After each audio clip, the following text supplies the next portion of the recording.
Everyone, मैं numeral आजीज निर्मला। आप सबका स्वागत है आपके अपने चैनल न्यूमरो निर्मला में। बहुत लोगों का मानना है कि उनकी डेट ऑफ बर्थ में अगर नंबर 1 नहीं है तो उनके अंदर कॉन्फिडेंस की कमी रहती है या फिर वो अच्छे डिसीजन मेकर नहीं रहते हैं। क्या आप भी ऐसा मानते हैं? अगर ऐसा सोचते हैं तो प्लीज़ मेरे साथ कमेंट में ज़रूर शेयर कीजिएगा। अगर आपके मन में भी ऐसा कोई थॉट है तो मैं आपसे रिक्वेस्ट करूँगी 2000 ऑनवर्ड्स जो बच्चे पैदा हुए हैं उनके बारे में ज़रा सोचना, तो आपका ये जो थॉट है वो क्लियर हो जाएगा। क्योंकि आजकल के बच्चों के पास कॉन्फिडेंस नहीं, ओवर कॉन्फिडेंस है बच्चे लोग अपनी चीज़ों को लेके। हाँ, कुछ बच्चों में लैकिंग है, वो तो नेचुरल है, सबके साथ होता है, तो ऐसा नहीं है नंबर 1 की लैकिंग की वजह से ऐसा होता है। तो देखिए, जो भी इंसान 19th सेंचुरी के अंदर पैदा हुआ है तो बाय डिफ़ॉल्ट उनके पास नंबर 1 आ ही गया है। लेकिन जो बच्चे 2000 ऑनवर्ड्स पैदा हुए हैं तो उनके पास नेचुरल है कि नंबर 1 नहीं है, तो डेफिनेटली उनके अंदर कुछ और नंबर्स है। क्योंकि ऐसा नहीं है कि नंबर 1 अकेला ही सब कुछ है। भगवान ने हर एक इंसान को अलग अलग नंबर्स दिए हैं और अलग अलग नंबर्स की अलग अलग एनर्जी भी है। एंड सब नंबर्स की एक अलग बहुत ही पावरफुल एनर्जी होती है, सभी नंबर्स में होती है। तो आपके पास जो नंबर्स हैं उस नंबर्स की एनर्जी को जब आप बढ़ा देते हैं, इन्हांस कर देते हैं, और ये कैसे होगा, तो इसके लिए क्या होता है ना, मान लीजिए फॉर एग्जांपल मैं 2000 ऑनवर्ड्स बच्चों में कोई एक बच्चे की डेट ऑफ बर्थ लेते हैं।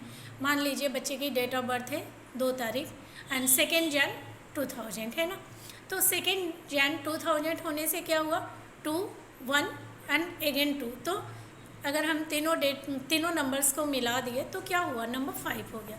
तो यहाँ पे उसका कॉम्बिनेशन क्या हो गया, 2 एंड 5।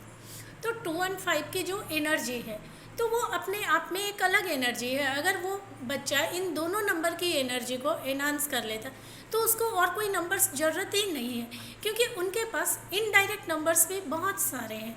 क्योंकि सभी डेट ऑफ बर्थ में ना कुछ इनडायरेक्ट नंबर्स होते हैं, हिडन नंबर्स होते हैं। तो इसीलिए सिर्फ आप अपने डेट ऑफ बर्थ के जो नंबर है उसको बेस करके आप कोई भी डिसीजन मत लीजिए एंड उसको लेके बिल्कुल भी डिप्रेशन या टेंशन में मत आइए। आप अगर आपके अंदर कोई भी चीज़ की लैकिंग है तो पहले उसको फोकस कीजिए। मान लीजिए आज हम कॉन्फिडेंस के बारे में बात कर रहे हैं, तो आप देखिए कॉन्फिडेंस की लैकिंग क्यों हो रही है, आप क्यों डिसीजन नहीं ले पा रहे। या तो हो सकता है आपको अपने अंदर क्लैरिटी नहीं हो, आप जिस फील्ड में भी काम कर रहे हैं उसमें थोड़ा और फोकस कीजिए तो डेफिनेटली आपको क्लैरिटी आएगी। जब आपको क्लैरिटी आएगी तो अपने आप आपके अंदर कॉन्फिडेंस आ जाएगा, एंड जैसे ही कॉन्फिडेंस आया तो आप अपना डिसीजन बहुत अच्छे से ले पाएंगे। तो इसीलिए ऐसा नहीं है कि नंबर 1 की लैकिंग की वजह से हमारे अंदर कॉन्फिडेंस की कमी होती है या हम डिसीजन नहीं ले पाते हैं। यह सिर्फ सोच का फ़र्क है। और जब हम हमेशा ये बार बार सुनते हैं कि इस नंबर की लैकिंग से यह हो रहा है, तो वो कहीं ना कहीं हमारे अंदर बैठ जाता है और हम उसको इतना ज़्यादा एक्सेप्ट कर लेते हैं कि हमारे अंदर की जो एनर्जी है, हमारे खुद की जो एक अलग वाइब्रेशन है, उन सब को भूल जाते हैं। हम पे वो इतना भारी हो जाता है कि हम हमारे अंदर के, होता है ना, आपके अंदर बहुत सारी एनर्जी होगी, बहुत सारे पॉजिटिव थॉट्स होंगे, तो आप उन सबको भूल जाते हो। लेकिन आपने जिनसे भी सुना उनके थॉट्स आप पे इतने हावी हो जाते हैं कि आपको लगता है यस ये नंबर नहीं है, इसकी वजह से मेरी लाइफ में ये प्रॉब्लम है।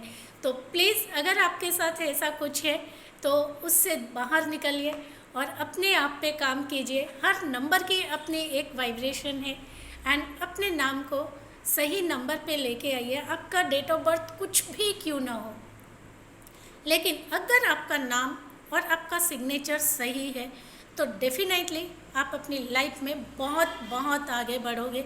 और इसका सबसे बेस्ट एग्जाम्पल मैं आपको फिर से वही बोलूँगी, नरेंद्र मोदी जी हैं। उनकी डेट ऑफ बर्थ अगर आप देखेंगे तो बहुत स्ट्रगलिंग वाली डेट ऑफ बर्थ है, लेकिन फिर भी आज पूरी दुनिया में वो छा रखे हैं।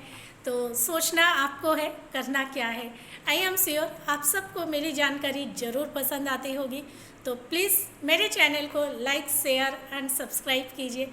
आप सबका प्यार ही हमें मोटिवेट करता है कि हम कुछ नया आप सबके साथ शेयर करें।